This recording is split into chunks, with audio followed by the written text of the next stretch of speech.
Hello everyone, जैसा कि आप सभी जानते हैं, लोग की शिक्षा, लोग का ज्ञान होना सभी के लिए ज़रूरी है।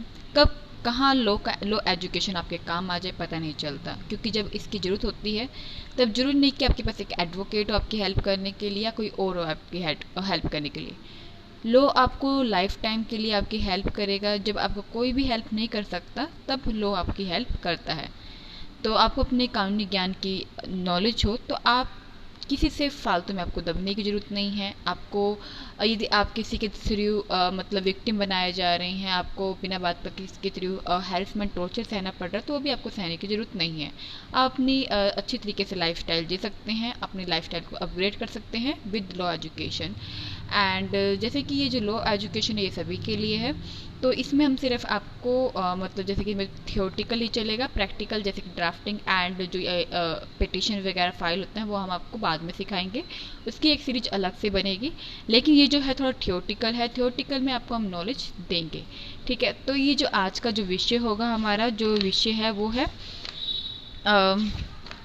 Pre conception and pre natal diagnostic technique act 1994, मतलब 1994।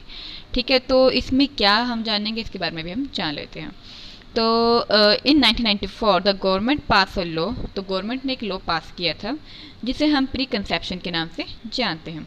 एंड ये प्री नेटनल डायग्नोस्टिक्स टेक्निक है, एक्ट है ये, ठीक है। तो ये जो टेस्ट है ये बहुत ही इंपॉर्टेंट है। ये जो डिटेक्ट करता है फॉइटल अबनॉर्मलिटी को डिटेक्ट करता है, ठीक है। जो फॉइटल की जो अबनॉर्मलिटी होती है उसको डिटेक्ट करता है। जेनेटिक जो डिफेक्ट होते हैं उनको टेस्ट करता है। जो जेनेटिक जो डिफेक्ट्स होते हैं उनको टेस्ट करता है, वो कुड नॉट बी बैंड। तो ठीक है, तो जेनेटिक ये जो डिफेक्ट है टेस्ट करना ये बैन नहीं है, they could only be regulated, ठीक है। ये जो टेस्ट है ये जो होने चाहिए अंदर मतलब स्ट्रिक्ट कंडीशन के अंडर होने चाहिए। And they can not be use for the purpose of identify and disclosing the sex of unborn foetus. तो ये जो टेस्ट होता है इसमें ये नहीं बता सकते कि बच्चा लड़का होने वाला है या लड़की, वो अपराध होगा। तो ये जो 1994 में ये जो बना है ये pre conception pre natal diagnostic technique बना है। ये इसलिए बना कि कभी कभी क्या होता है कि बच्चे के मतलब जो भ्रूण होता है, जो बच्चा होता है अभी जो अनबोर्न है, कभी कभार उसमें डिसेबिलिटी होती है कि पहले पता चल जाता है कि वो अपंग होने वाला है पैदा, या उसके दिमाग में कमी हो, कुछ ऐसा पता चल जाता है। तो इन बातों को चेकअप करने के लिए होता है कि कभी बच्चे में कोई मतलब विकार ना आ गया हो। लेकिन ये नहीं बता सकते कि बच्चा लड़का होने वाला है या लड़की, क्योंकि इससे क्या होगा, डिस्क्रिमिनेशन पैदा होगा, ठीक है। तो जो ये जो मतलब प्रैक्टिस है ये in order to curb the practice it has now become necessary to register all sonography machine and also necessary to display very clearly that hospital और क्लिनिक डज नॉट डिस्क्लोज नहीं करते सेक्स को, कि unborn जो foetus होता है उसके sex को डिस्क्लोज नहीं करते।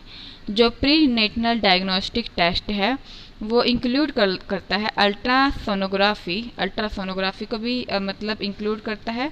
और कोई भी टेस्ट हो या एनालिसिस हो एमनियोटिक जो फ्लूइड का हो, कोरोनिक जो विली का हो, ब्लड हो, या कोई भी टिश्यू या फ्लूइड हो ऑफ ए प्रेग्नेंट वुमेन का, उसको इंक्लूड करता है। ऑन कंसेप्टस जो ये होते हैं ये कंडक्टेड होते हैं, जो जेनेटिक ये डिटेक्ट करते हैं, या मेटाबॉलिक डिसऑर्डर होते हैं, या क्रोमोसोमल जो अबनॉर्मलिटी होती है, ठीक है, ये इनको डिटेक्ट करते हैं। एंड कॉग्निटिव इनोमनलीज, ये कुछ ऐसे अजीब सा वर्ड है, साइंस का है ये, ठीक है। तो इसका कहने का मतलब है ये जो प्री नेटनल जो डायग्नोस्टिक टेस्ट होता है तो ये अल्ट्रा सोनोग्राफी में इसमें इंक्लूड होते हैं, कोई भी टेस्ट इसमें इंक्लूड होता है। और इसमें एमनियोटिक जो फ्लूइड होता है जिसकी जो गर्भ में होता है उसको भी टेस्ट किया जाता है, क्रोनिक विली को भी टेस्ट किया जाता है, ब्लड को भी टेस्ट किया जाता है, और प्रेग्नेंट वुमेन के जो फ्लूइड होते हैं, टिश्यू होते हैं किसी भी तरीके के, उनको भी टेस्ट किया जाता है, डिटेक्ट किया जाता है जेनेटिक को भी, और मेटाबॉलिक जो डिसऑर्डर होते हैं उनको भी टेस्ट किया जाता है। कुल मिला के जो बच्चे की वजह सेहत को ध्यान में रखते हुए सभी के टेस्ट किए जाते हैं, ताकि कोई बच्चे में कल कोई विकार ना आ जाए और पहले इस विकार का पता चल जाए, ताकि पहले ही इलाज कर दिया जाए। Who can conduct activities relating to pre natal diagnostic technique, जो ये जेनेटिक जो काउंसलिंग सेंटर है, ठीक है, तो ये रजिस्टर होनी चाहिए PCPNDT के द्वारा, PCP एनडीटी एक्ट के थ्रू ये मतलब रजिस्टर होने चाहिए, और can conduct activities related to prenatal diagnostic test. ठीक है, तो ये जो प्री नेटल डायग्नोस्टिक टेस्ट है ये कैसे कब कंडक्टेड करवाया जा सकता है, तो ये है ये clause two section 4 two clause PCP NDT के अंडर ये मतलब के पर्पज से ये डायग्नोज करवाया जा सकता है। And after certifying of the conditioner, जो कंडीशन के सेटिस्फाई होने के बाद, ठीक है, specified in close 3 of the same action. ठीक है, जो प्री नेटल डायग्नोस्टिक टेस्ट है जो कंडक्ट करवाया जा सकता है for the purpose of detection. ठीक है, तो जो ये डिटेक्शन के पर्पज के लिए, ठीक है, तो ये टेक्निक कराई जा सकती है। जो क्रोमोसोमल जो अबनॉर्मलिटी होती है, या जेनेटिक या मेटाबोलिटिक जो डिसीज है, या हाइमोग्लोबिनोपैथिक्स जो हैं, सेक्स लिंक जो जेनेटिक डिसीज हैं, ठीक है, कोग्निटिव एनोमलीज हैं, वो सब इसमें टेस्ट हो जाती हैं। और कोई भी नॉर्मलिटी अबनॉर्मलिटी हो या कोई भी मतलब सेल्फ स्पेसिफाइड जो डिसीज है उसको भी इसमें मतलब वो किया जाता है, कंडक्ट मतलब जांच पड़ताल की जाती है उस बच्चे की। तो जो भी कोई प्री नेटल जो डायग्नोस्टिक टेस्ट है वो सेल्फ यूज होना चाहिए, मतलब और कंडक्टर होना चाहिए, पर्सन क्वालिफाइड होना चाहिए वो। ठीक है, और इसके जो भाई to do so is satisfy for reason to be recorded in writing that any of the following condition are fulfilled namely. ठीक है, तो एज ऑफ प्रेग्नेंट वुमेन की जो होनी चाहिए 35 से अबव की होनी चाहिए। ठीक है, तो इसमें ये बोला है कि भाई जो फॉलोइंग कंडीशन है क्वालिफाइड की, तो वो किस तरह सेटिस्फाई करा होना चाहिए, भी राइटिंग में होना चाहिए सब कुछ। तो जो प्रेग्नेंट वुमेन है उसको मतलब अंडरगोन हैव 2 और मोर जो स्पॉन्टेनियस जो अबॉर्शन है, ये फोइटल्स ने लॉस किया हो।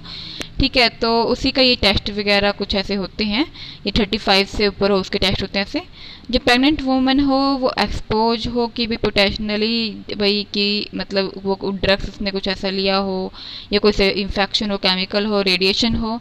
ठीक है, तो वो एक्सपोज करने के लिए मतलब कि देखने के लिए तो इसका मतलब यूज किया जाता है। और जो प्रेग्नेंट वुमेन है और उसका स्पाउज है जो फैमिली हिस्ट्री कोई मेंटल रिटार्डेशन है उसको, मतलब कोई मतलब कभी क्या होती है कि कोई मेंटल रिटार्डेशन होती है, या कोई फिजिकल डिसफॉर्मेलिटी होती है जो कि मतलब जेनेटिक चली आ रही हैं। ठीक है, तो जैसे कि इसका उदाहरण ये रहेगा स्पासिटी और अनदर जेनेटिक डिसीज। कभी अनदर जेनेटिक डिसीज क्या होती है, कभी किसी भाई परदादा दादा से मतलब कोई ट्यूमर चला आ रहा हो, कोई पित्त की गुद्दा में कोई पत्थरी चली आ रही हो, तो कुछ भी हो सकता है। ठीक है, तो कभी कभी जेनेटिक की बीमारियां चली आ रही होती है तो वो उसको भी चेक कर लिया जाता है, ताकि बच्चा कोई अपंग ना निकल जाए, कोई मेंटल डिसेबिलिटी नहीं निकल जाए, या कोई डिसीज ना उसमें से उत्पन्न हो जाए, तो उसको पहले ही उसका मतलब उसका पहले ही मेडिकल ट्रीटमेंट स्टार्ट हो जाए। तो ठीक है, कोई भी कंडीशन हुई तो वो बोर्ड द्वारा स्पेसिफाइड की जाती है। ठीक है, जो इस प्रोविजन के मिसयूज करने के जो है पनिशमेंट वो ये है कि 3 साल तक उसको सजा होगी, साथ में जो फाइन लगेगा 10,000 रुपये लगेगा। ठीक है, ये जिसका कोई मिसयूज किया गया है। फर्स्ट ऑफेंस में तो 10,000 रुपये लगेगा, जब दूसरा ऑफेंस दोबारा से कर दिया जाए तो 5 साल की सजा मिलेगी, साथ में 50,000 का जुर्माना भी लगेगा। कोई भी डॉक्टर हो जो कि लाइबल हो, जिसके पास ये लाइसेंस हो मेडिकल प्रैक्टिस का, वो सस्पेंड भी हो सकता है जिसने ऐसा काम करते हुए पकड़ा गया। ठीक है, वो उसको चार्ज किया जाएगा, उसको चार्ज फ्रेम किया जाएगा कोर्ट के थ्रू, और जो केस है डिस्पोज हो जाएगा for removal of this name from the register of the council के रजिस्टर से वो मतलब क्या हो जाएगा, रिमूवल हो जाएगा 5 साल के लिए फॉर द फर्स्ट ऑफेंस के लिए, और permanently after the subsequent offence के बाद वो परमानेंटली क्या हो जाएगा, वो हो जाएगा। ठीक है, monitoring of genetic counselling centre है जो द पीसीपी एनडीटी जो एक्ट है प्रोवाइड करता है रेगुलेशन। ठीक है, जेनेटिक काउंसलिंग सेंटर, ठीक है, जेनेटिक लैबोरेटरी प्रोवाइड करता है, जेनेटिक क्लिनिक्स प्रोवाइड करता है, एंड ऑल्सो रेगुलेट करता है प्री नेटल डायग्नोस्टिक प्रोसीजर को। और जो मेडिकल प्रोफेशनल है रनिंग है जो जेनेटिक काउंसलिंग जो रजिस्टर होते हैं पीसीपी एनडीटी के द्वारा तो रजिस्टर होना चाहिए। ठीक है, वो अलो करते हैं प्री नेटल जो डायग्नोस्टिक टेक्निक होते हैं, ठीक है, उसको अलाउ करते हैं भाई स्पेसिफिक जेनेटिक अबनॉर्मलिटी को के लिए भाई, ठीक है, और डिसऑर्डर हो उसको, ठीक है। तो ये किस लिए किया जाता है भाई, ये जो सभी टेक्निक है भाई कि बच्चे का ये कोई जेंडर वो ना कर रहा हो कि भाई जान पड़ताल करने के लिए कर ना रहा हो, ठीक है। तो इसके लिए थोड़ा सा इसमें बैन लगाया जाता है, लेकिन ये जो अलाउ करता है ये डायग्नोस्टिक सिर्फ इसलिए अलाउ करता है कि कोई जेनेटिक्स का कोई अबनॉर्मलिटी या डिसऑर्डर ना हो तो उसको पहले से रिमूव कर दिया जाए। तो उसके लिए ये जेनेटिक काउंसलिंग सेंटर मॉनिटर किए जाते हैं।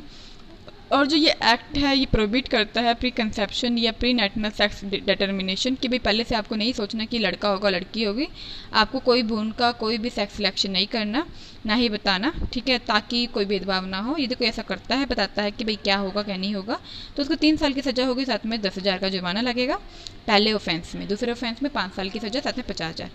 ओके, जो ये रेगुलेशन है अप्लाइड किया जाता है कौन से सेंटर पे, जो नॉन जेनेटिक जो काउंसलिंग सेंटर है, जेनेटिक लेबोरेटरी है या जेनेटिक क्लिनिक है, unless register under this act shall conduct और एसोसिएट विद और help in conducted activities relating to perinatal जो डायग्नोस्टिक टेक्निक है, ठीक है। तो उनके थ्रू होता है जो जेनेटिक काउंसलिंग सेंटर है या जेनेटिक लेबोरेटरी है या जेनेटिक क्लिनिक है, shall employ or cause to be employed any person who does not possesses the prescribed qualification।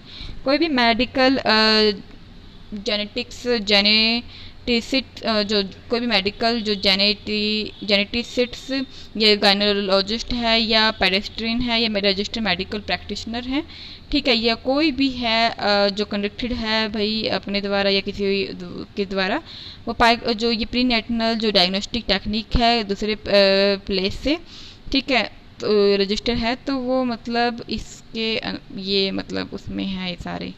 तो इसमें ये भी है कि भाई कोई भी मेडिकल जो गायनेस्टी है, गायनेज मतलब गायना है या गायनोलॉजिस्ट है, पेडेस्ट्रियन है, ठीक है, या कोई भी रजिस्टर्ड मेडिकल प्रैक्टिशनर है या कोई भी है, तो किसी अपने माध्यम से या किसी और के माध्यम से ये मतलब रजिस्टर कर सकता है ये एक्ट को, इस एक्ट के अंदर अपने मतलब क्लिनिक को मतलब रजिस्टर कर सकता है, ठीक है।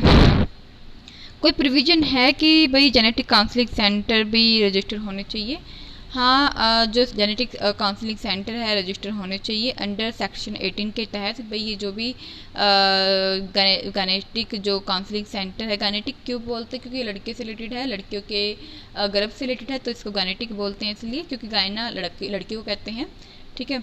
तो ये मतलब सेक्शन 18 के तहत ये रजिस्टर होना चाहिए। ये प्रोवाइड करता है कि भी कोई भी पर्सन ओपन नहीं करेगा गायनिक काउंसलिंग सेंटर को, ठीक है। ऑर्गेनिक जो लेबोरेटरी है, क्लिनिक है, सभी कुछ जो इसमें लेबोरेटरी एंड होल है, अल्ट्रासाउंड है या इमेजिंग जो मशीन है, ये स्कैनर है या अदर टेक्नोलॉजी है कैपेबल होनी चाहिए अंडरटेकिंग डिटर्मिनेशन ऑफ सेक्स के डिटर्मिनेशन को भाई अंडरटेकिंग करते हुए या सेक्स सिलेक्शन को लेके या रेंडर करते हुए, ठीक है। After the commencement of the pre natal जो डायग्नोस्टिक टेक्निक है, भाई प्री नेटनल जो डायग्नोस्टिक टेक्निक है इसके स्टार्ट होने के बाद अमेंडमेंट जो 2002 है, ठीक है, लेबोरेटरी और clinic is duly registered under this act, ठीक है। तो कोई इसका मिसयूज ना करे, तो इसके लिए 2002 जो ये है, ठीक है। तो कोई भी जो पर्सन है ऑथराइज है जो सिलेक्ट करता है फोइटस को, कोई भी पर्सन फोइटस के सेक्स को सिलेक्ट नहीं कर सकता। अभी क्या होगा क्या नहीं होगा, यदि सेक्शन जो इसमें सेक्शन 3A है जो डील करता है कि सेक्स के सिलेक्शन को बताना मना है कि क्या होगा क्या नहीं होगा, लड़का होगा लड़की होगा, सेक्शन 3A ये कहता है।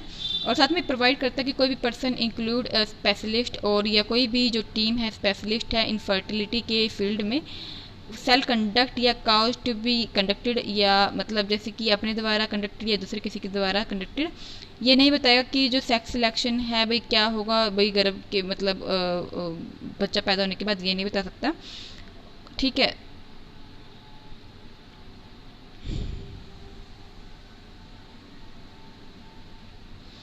तो इसमें ये है कि भाई मतलब ये जिसके कोई फोइटस से या मतलब जो उसका फोइटस है जो मतलब उसका बून है, उसका मतलब लड़का लड़की या कोई भी हो उसके टिश्यू से या एम्ब्रोयो या कंसेप्ट से या फ्लूइड से या जैमे टीएस से, ये मतलब किसी भी तरीके से मतलब उसको सेक्स सिलेक्शन के बारे में भाई बताना कि भी गलत है किसी भी तरीके से कि भाई क्या होगा क्या नहीं, यह कानूनी अपराध है। ठीक है, जो भी कोई अथॉरिटी है कौन इन जेनेटिक काउंसलिंग सेंटर के फंक्शन को कंट्रोल करती है, तो जो सेंट्रल गवर्नमेंट जो कॉन्स्टिट्यूट है बोर्ड है, वो सेंट्रल सुपरवाइजरी बोर्ड के द्वारा मतलब ये कंट्रोल होगा। तो इसमें जो एडवाइज किया जाता है पॉलिसी मैटर को, मतलब वो किया जाता है, एडवाइज किया जाता है। सेक्स सिलेक्शन जो टेक्निक है, ये इसके विरुद्ध अपराध हैं जो, ठीक है, तो वो उसको मतलब रेगुलेट करते हैं कि ऐसा कोई काम ना हो जिससे सेक्स सिलेक्शन का पता चले कि क्या होने वाला क्या नहीं होने वाला। तो इस तरह के में काम किए जाते हैं। साथ में रिव्यू किया जाता है, मॉनिटर इम्प्लीमेंटेशन किया जाता है एक्ट के अंदर, और रूल्स रिकमेंड किया जाता है सेंट्रल गवर्नमेंट चेंजेस के मतलब अंदर, ठीक है। और कोई भी public awareness against the practice of pre conception sex selection, ठीक है, तो कोई भी मतलब पब्लिक अवेयरनेस इस मतलब क्रिएट नहीं की जा सकती कि प्री कंसेप्शन सेक्स सिलेक्शन को लेके, ठीक है भाई। सेक्स सिलेक्शन के पहले बताए कि भाई क्या होने वाला क्या नहीं, इसके ऊपर कोई भी पब्लिक अवेयरनेस भी नहीं हो सकती। ओके सॉरी, इसका ये भी काम है कि भाई सेक्स सिलेक्शन को लेके जो प्री कंसेप्शन है, इसके ऊपर अवेयरनेस भी फैलाई जाती है कि भाई ये काम नहीं होना चाहिए, कि भाई पहले ही बताया जाए कि क्या पूछा जाए भाई लोगों द्वारा कि क्या होगा क्या नहीं, ये भी अवेयर किया जाता है कि ये गलत है, क्यों गलत है, सारा कुछ मतलब जो सेंटर है ये इनके द्वारा मतलब वो किया जाता है, अवेयरनेस फैलाई जाती है। साथ में ये भी लीड किया जाता है कि भाई जो मतलब जो भी बच्चा पैदा होने वाला है उसमें कोई मतलब फीमेल वो ना हो, फोर्टिसाइड ना हो, मतलब मारी ना जाए, ठीक है, ठीक है। और to lay down of the conduct to be observe by person working as genetic counselling centre, ये जो भी इसमें ये भी जो मतलब आचार संहिता बनाई जाती है और ऑब्जर्व किया जाता है, जो भी इसमें लोग काम कर रहे हैं काउंसलिंग सेंटर में या लेबोरेटरी में, जेनेटिक्स क्लिनिक्स में, कि वो भी कोई ऐसा गलत अपराध ना कर दें। और साथ में ओवरसी भी किया जाता है उनकी परफॉर्मेंस को लेकर, उनकी वेरियस बॉडी को लेकर इस एक्ट के अंदर, और अप्रोप्रिएट एक्शन लिए जाते हैं to ensure its proper and effective implementation को लेकर।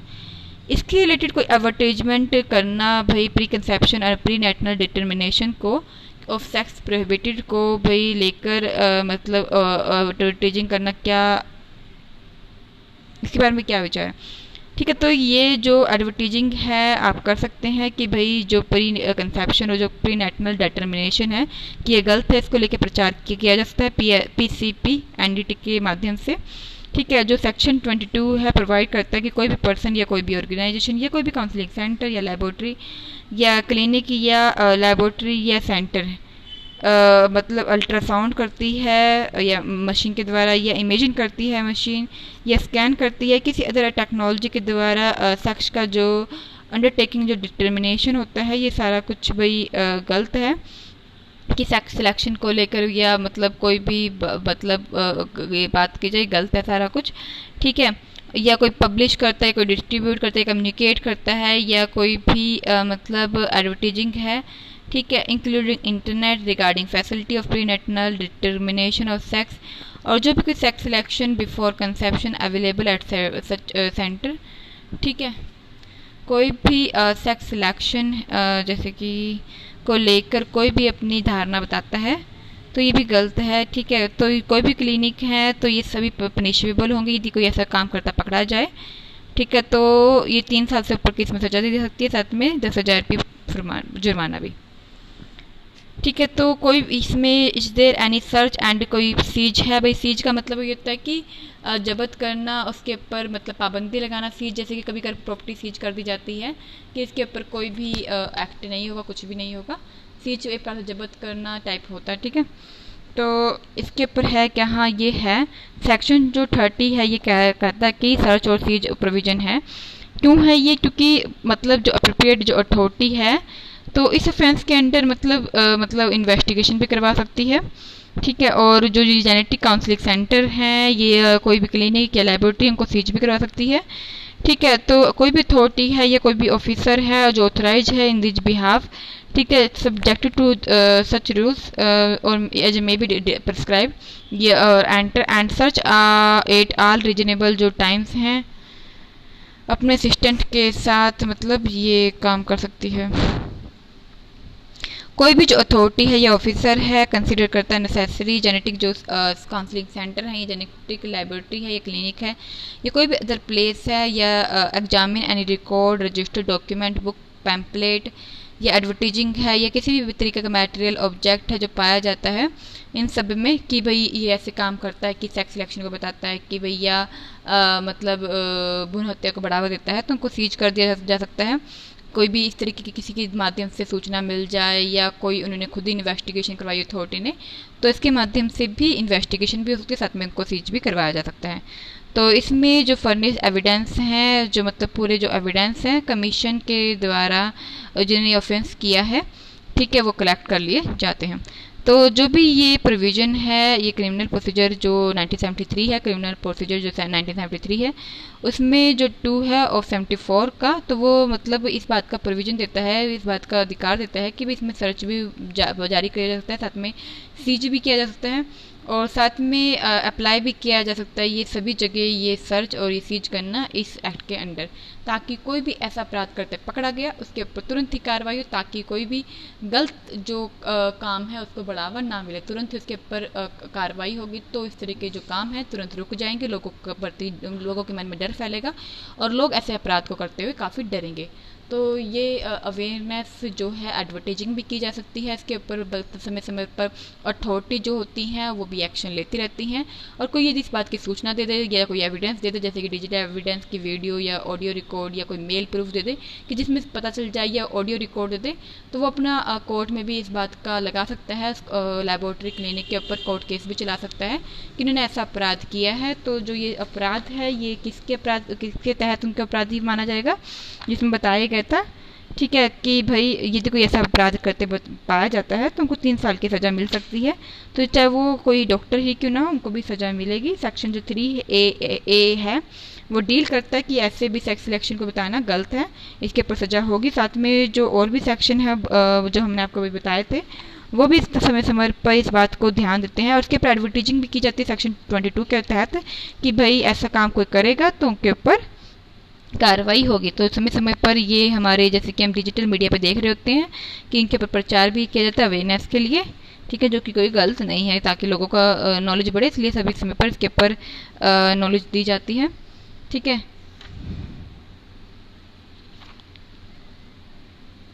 ओके जो सेक्शन 30 है वो सर्च और सीज करने का प्रोविज़न देता है ठीक है। तो यदि कोई जैसे कोई भी अथॉरिटी है या किसी ने कंप्लेन कर दी है कोर्ट में इसकी मैजिस्ट्रेट को कोई भी इसकी कंप्लेन खुद करना चाहे पुलिस से डरता हो कि पुलिस इस पर एक्शन नहीं लेगी तो सीधा मैजिस्ट्रेट को भी बता सकता है मैजिस्ट्रेट को डाकिए के माध्यम से पोस्ट कर सकता है या जैसे कि इनकी मेल भी होती है हर एक डिस्ट्रिक्ट सेशनल जज की मेल आईडी भी होती है वहाँ भी उनको कंप्लेन में बता सकता है कि फ़लानी जगह पर ये क्लिनिक लेबोरेटरी है या कोई भी डॉक्टर है वो ऐसे ऐसे काम कर रहा है और ऐसे ऐसे गलत जो काम हो रहे हैं इसके कारण वो मतलब इस तरह की सूचना भी दे सकता है।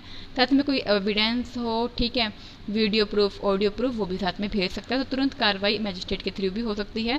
साथ में फ्री लीगल एड के जो लॉयर हैं उनकी हेल्प लेके कोर्ट में केस पिटिशन विद फाइल भी कर सकते हैं ठीक है। तो ऐसे बहुत सारे आपके पास अधिकार हैं जिसमें आप मतलब एक्शन ले सकते हैं। फ्री लीगल एड SC/BC या कोई ओल्ड एज पर्सन हो या वुमेन हो या कोई भी ट्रांसजेंडर हो उनको मिल जाता है जिनकी आय कम हो उनको भी मिल जाता है। कोई भी किसी भी तरीके से किसी को गलत तरीके से अरेस्ट किया गया हो उनको भी या कोई मतलब गलत तरीके से किसी को भी चार्ज में फंसा दिया गया हो तो उनको भी फ्री लीगल एड मिल जाता है। तो फ्री लीगल एड के लिए भी आप अप्लाई कर सकते हैं साथ में उनकी भी हेल्प ले सकते हैं और आप सब फ्री लीगल एड में जाकर आप चाहे आदमी हैं चाहे औरत हैं चाहे आप कितने अमीर हैं आदमी एक लीगल एडवाइस तो आपको मिल ही सकती है आप वहाँ पे लीगल एडवाइस भी ले सकते हैं। तो आज की वीडियो में इतना ही। फिर भी आपको कोई आपकी और एक उससे अलग एक मैं बता दूँ कि जो डीजे की मेल आईडी हर एक स्टेट की हर एक डिस्ट्रिक्ट की अलग होती है। जैसे कि पानीपत की अलग होगी करनाल की जो डिस्ट्रिक्ट सेशनल जज की अलग होगी तो आप इंटरनेट पर सर्च कर लीजिएगा ठीक है। और आपको अप्लाई करना है फ्री लीगल एड के लिए तो आप नालसा पे अप्लाई कर सकते हैं। साथ में अपना आधार कार्ड वहाँ पे अपलोड कर दीजिएगा। आपको वकील चाहिए इसके लिए आप वहाँ पे अप्लाई कर सकते हैं नालसा की वेबसाइट पे NALSA तो वहाँ पे आप उनकी जो यदि आप गूगल पे सर्च करेंगे नालसा तो वहाँ उनकी वेबसाइट आ जाएगी। वेबसाइट पे उनका कॉन्टैक्ट डिटेल भी होगा वहाँ पे आप उनको कॉन्टैक्ट कर सकते हैं। तो आज की वीडियो में इतना ही। जरूर सब्सक्राइब करिए हमारे चैनल को ताकि आपको रोज़ नॉलेजफुल वीडियो मिलते रहे divanshi.com, जो कि हमारा यूट्यूब चैनल है। इसके अलावा डिजिटल लिटरेसी या इंडियन कंज्यूमर एक्सपीरियंस, इसको भी जरूर सब्सक्राइब लाइक शेयर करिएगा। साथ में इसके अलावा जो हमारा डिजिटल मीडिया पे जैसे कि सोशल मीडिया पे हैं जो भी हमारे अकाउंट दिवांशी के नाम से ही DAAVANSHI, तो इसको भी जरूर लाइक सब्सक्राइब फॉलो करिएगा। साथ में अपना जितना भी आपको कोई टॉपिक पूछना कमेंट करना है तो आप अपने कमेंट बॉक्स में पूछ सकते हैं, और अपनी कोई भी प्रॉब्लम आप शेयर करना चाहते हो तो हमारे मेल ID पे भी आप शेयर करके पूछ सकते हैं पर्सनली। तो आज के लिए इतना ही।